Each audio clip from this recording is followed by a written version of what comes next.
Welcome back, welcome back.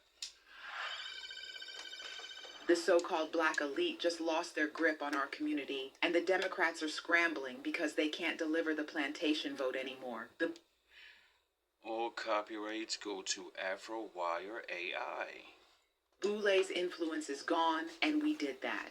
Let's talk about something that's been hiding in plain sight for decades, the Boulé. For those who don't know, we're talking about the network of black fraternities, sororities, and their graduate chapters that have positioned themselves as the gatekeepers of black political thought. These are your alphas, your deltas, your AKAs, your kappas, your omegas, the college-educated black folks who decided they were our natural-born leaders simply because they could afford Greek letters and step shows. And honey, their usefulness to the Democratic Party just expired like milk left in the sun.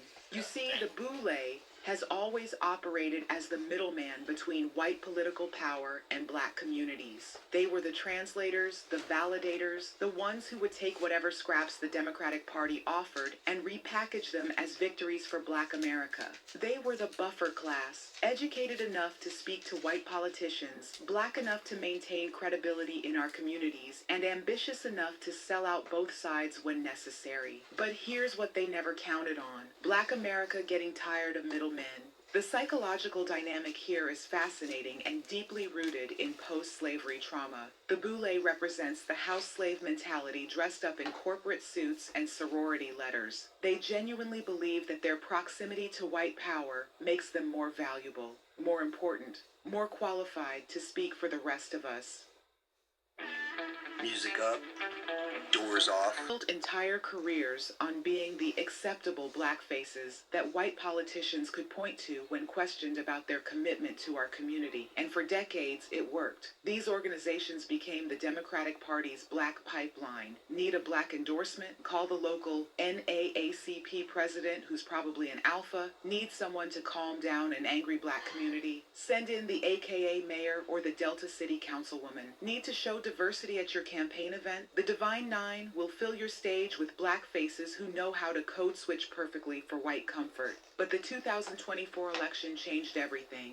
When black voters collectively decided to walk away from automatic Democratic support, we didn't just abandon the party, we abandoned their appointed representatives too. And that's when the Boulé discovered something terrifying. They had no real influence over black communities. They only had the illusion of influence, propped up by their relationships with white political power. Think about this from a business perspective. The Boulé operated like a pyramid scheme, where their value was entirely dependent on their ability to deliver black votes to Democratic candidates. They were middle management in a corporation they didn't own, taking orders from executives who saw them as useful but replaceable. When black voters stopped following their recommendations, stopped showing up to their rallies, stopped accepting their endorsements as gospel, the entire structure collapsed. The Democratic Party suddenly realized they had been paying premium prices for a service that no longer delivered results. Let's be brutally honest about what the Boulé represents in black America. These are the people who got their degrees, joined their organizations, and immediately started looking down on the rest of us. They speak with this air of superiority, like their college education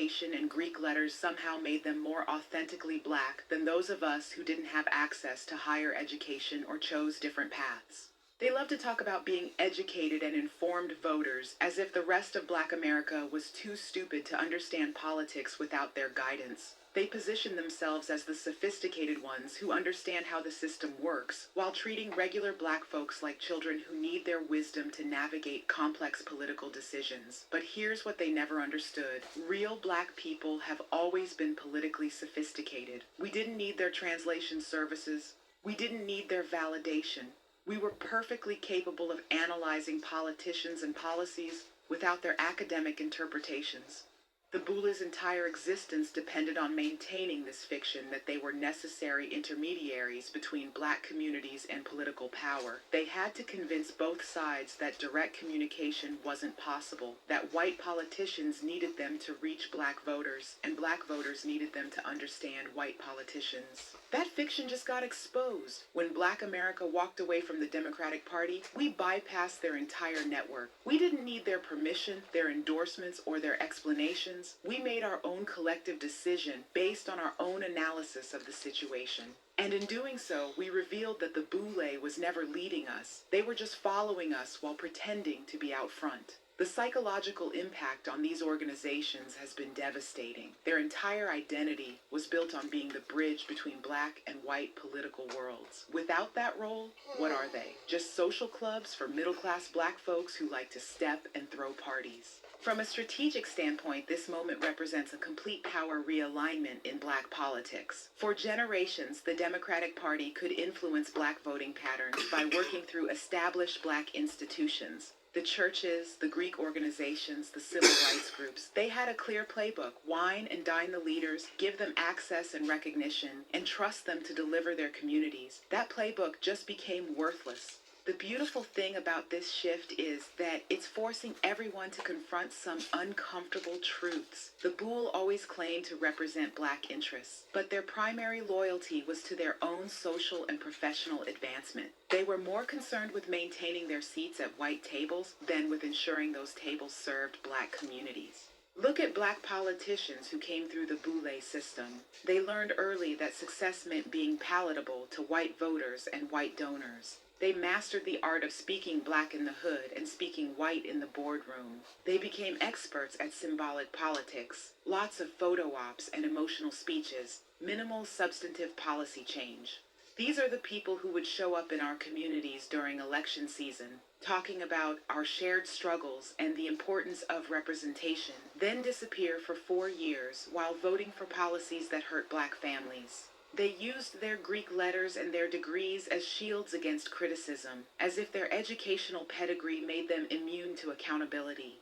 The black preachers in this network are even worse. They turned our churches into Democratic Party outreach centers, using the pulpit to deliver political messages wrapped in religious language. They convinced our grandmothers that voting Democrat was somehow a Christian duty, that questioning the party was tantamount to questioning God. These preachers became political operatives with 501c3 tax exemptions, collecting money from both their congregations and Democratic campaigns while delivering neither spiritual nor political liberation. They were double agents serving two masters while pretending loyalty to our communities. But black people are waking up to these games. We're recognizing that the Boule's version of black leadership has been a massive failure. Despite decades of their political involvement, despite their degrees and connections and insider access, black America is still at the bottom of every positive metric and at the top of every negative one.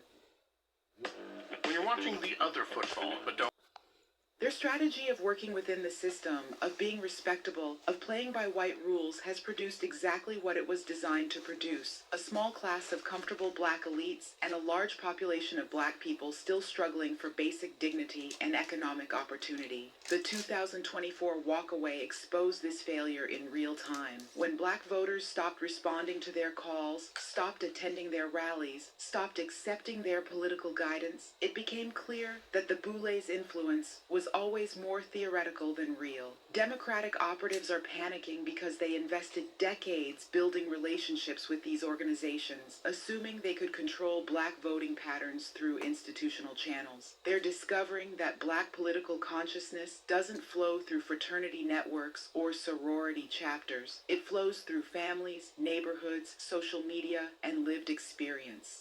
This is what happens when you mistake credentials for credibility, when you confuse access for influence, when you assume that speaking for people is the same as speaking to them. The Boule members are experiencing their own identity crisis right now. Many of them genuinely believe they were helping Black America by maintaining relationships with white political power. They thought their insider status made them more effective advocates for our communities. But effectiveness is measured by results, not access. And the results speak for themselves. Decades of Boule political leadership have coincided with decades of Black economic stagnation, educational gaps, criminal justice disparities, and health inequities. Maybe it's time to try something different. The psychological transformation happening in Black America right now is profound. We're moving from a mindset of seeking approval from white institutions to a mindset of demanding accountability from all institutions. We're refusing to be grateful for representation that doesn't deliver results. We're rejecting leaders who got their positions through networking rather than community organizing. This shift terrifies both the Democratic Party and the Boule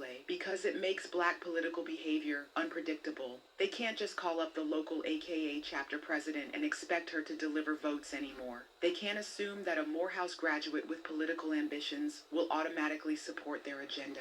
Black voters are asking harder questions. What have you done for us lately? What specific policies are you proposing? How will you measure success? What happens if you don't deliver? These are business questions, strategic questions, questions that demand concrete answers rather than emotional appeals or historical guilt trips.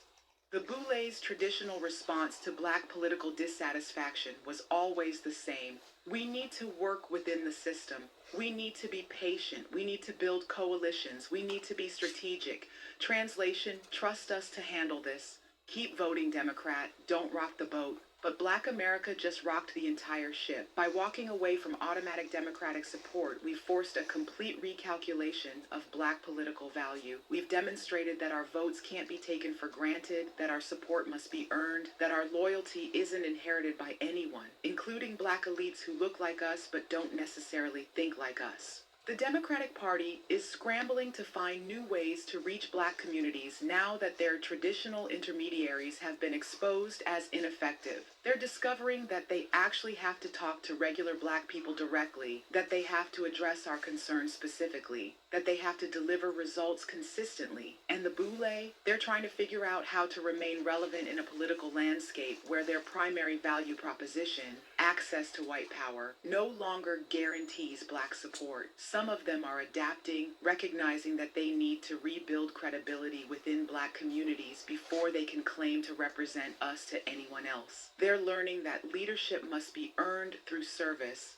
not appointed through networking. Others are doubling down on their superiority complex, blaming Black voters for being uninformed or emotional, rather than acknowledging their own failures to deliver meaningful change. The smart ones are recognizing that this moment represents an opportunity to reimagine Black political engagement entirely. Instead of being middlemen for white politicians, they could become advocates for Black communities. Instead of translating Democratic talking points into Black vernacular, they could develop independent Black political agendas. But that would require humility, accountability, and a willingness to follow rather than lead. It would require admitting that their decades of political involvement produced disappointing results. It would require accepting that regular Black folks might have better instincts about our collective interests than college-educated Black elites. That's a hard pill to swallow for people whose entire identity is built on being smarter, more sophisticated, more strategic than everyone else in their community. The truth is, the Boule's usefulness to the Democratic Party was always limited to their ability to deliver Black votes without demanding white accountability. They were valuable precisely because they didn't push too hard, didn't ask too much, didn't threaten white comfort. Now that Black voters are pushing harder, asking more, and threatening white political comfort directly, the Boule's buffer role has become obsolete. The Democratic Party doesn't need middlemen anymore. They need miracle workers. I'm like Icarus. I fly when I wear the sandals. Biblically, I'm good old Saint Nick, looking for the dry bones, those my sand elves. I'll rip a fifth of you gins. These bars stay wet, I know how to handle the sand elves. I'm trying to make a band with my brain cells. Till then, I'm a man on a stand, thoughts like an ocean. I ascend wells. I ascend well. Make a lot of mistakes, I can escape the depths and ascend from hell. No Houdini, I'm Aladdin with a genie. The Lord is my father, so my friends L. God, I'll let Jesus take the wheel. So no matter how it ends, it's gonna end well. If he get the point and he crossed, men tell. More lies than Judas, type of nigga to end 12. My disciples, some used to be my rivals. Then the Lord sounded the horns, now they read our Bible. They joined my side cause they realized I'd be just the opposite of game, the opposite flame. The Lord gave out Emmanuel and you gave out an opposite name. You're a glass half empty, I'm a glass half full. We got opposite brains. I'm Optimus on this opera shit. Go David and rock a big frame. I ain't Tupac, but I'm assured that I'll drop a few names. And I'm like Master Splinter. I bring 4 shells to stop a few cranes. Shutting down all production. Go postal work and pop a few frames. I got that big pop a few, man. Give you a long kiss goodnight, now there's life after death. We all learn to crawl and walk, but what's life after steps? I'm talking Jacob's ladder. My guy. And like Jesus, this black Goku say you could do what I do. Even Krillin learned how to fly.